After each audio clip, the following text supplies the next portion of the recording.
Hey everybody, video here again for you today. This is a story I wanted to do for a while. It's been on my list. Talked about Ohio yesterday. This is a true mystery. I like talking about ancient America and lost history. Well, there's no finer example than lost history. So what I'm going to tell you about right now, we're going to go down to Grand Rapids, Ohio. Right down here. I never knew there was a Grand Rapids, Ohio. I played hockey in Grand Rapids, Minnesota. I know there's a Grand Rapids, Michigan. I did a mound builder video on that place. But what was found right down here, it's only been written about once. Right down here in 1959, after a horrendous flood, something was found by somebody fishing right down here. And I think it's a true mystery. Number one, because nobody can give an answer for it. So any comment, just let her rip. Tell me what you think. I should say at the time, 61 years ago, nobody could give an explanation for this artifact. So we're going to give it a shot today.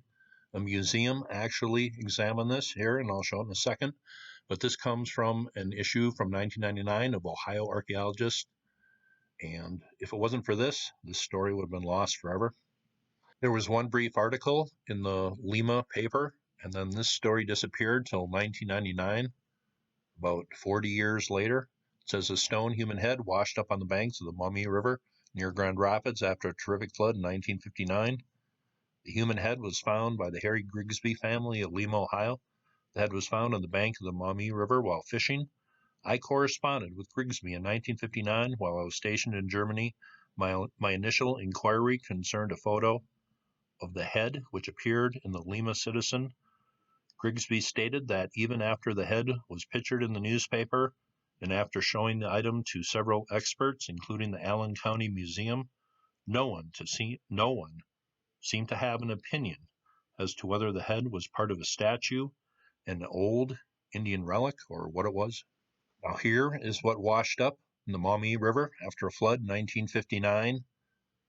This human head effigy, and this is in both the actual size as a human head, and they guesstimated this weighed about 13 pounds roughly, but a very strange artifact here. And of course, there are a lot of fake artifacts being thrown around, but this appears very weird. My intuition says this is a very ancient artifact. Here's a look at the back of the head, and then the right side of the face. That is pretty mysterious. They think something might have been inlaid in the eyes, but I haven't seen something like that coming from the mound builders or any culture that I can remember, but I've made a lot of videos. Is this somebody coming from way before time that we can recognize? Well, that's a good guess, maybe. I'm not sure. But there is no definitive answer for this because nobody's really looked at it, or nobody's even seen it maybe in years. So this is a great story to do, but that's pretty mysterious. It almost reminds me of some of the statues around the Göbekli Tepe area. Almost looks like a pyramid for an eye there, but that might be just the way it was broken over time.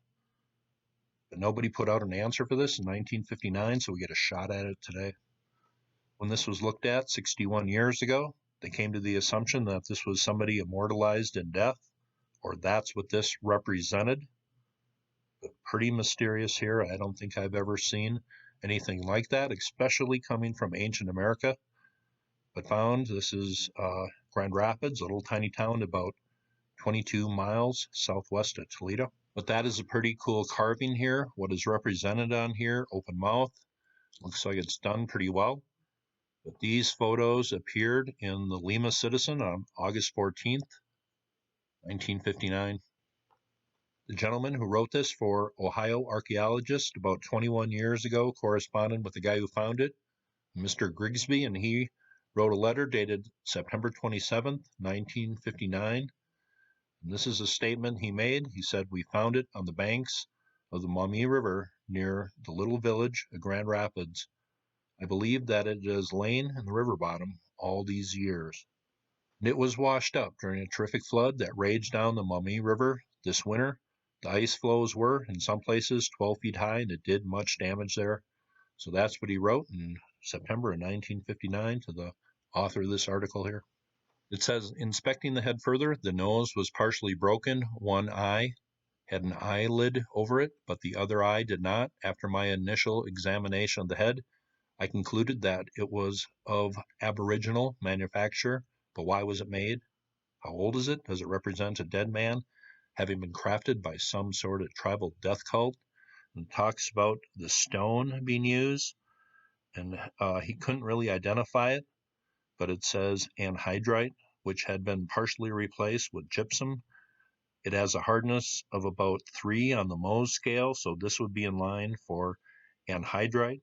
Geologically, if anhydrite was the correct identification, and I'm not even sure if I'm pronouncing that right, the source of the material could have been Michigan or Ontario.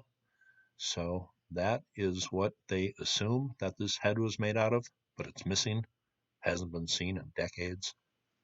I just thought this was a pretty fascinating story appearing in the newspaper here. Family had this artifact found after a flood in a river. No explanation for it given by the experts back 61 years ago. Maybe we can give it a try today. Tell me what you think. Pretty darn unique artifact here. Something that I have never seen the likes of before, especially coming from ancient America. Tell me what you think. How far back in time might this go? Now, there are fake artifacts out there, but to me, this does not appear to be one of them. It has a story to tell. Could this be a recent artifact? Do we have anything even to compare it to? Does it appear recent or very ancient? Well, these are all questions I ask. But I will leave a link if you want to download this PDF, this old article here. But the guy who wrote it asks, whatever happened to the Grigsby family? Does anybody know? Does anybody know what happened to this artifact? This is perfect lost history for my channel. Kind of a fun one to do. That is certainly some lost history coming from right down here from 61 years ago. But tell me what you think in the comment section. How far back in time does that go? Nothing was really determined on that when that was found. About 22 miles southeast or southwest of Toledo.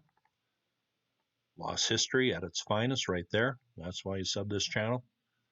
Ring the bell down there if you want to hear some more. Hope you thought that was cool, and you all have a very nice day.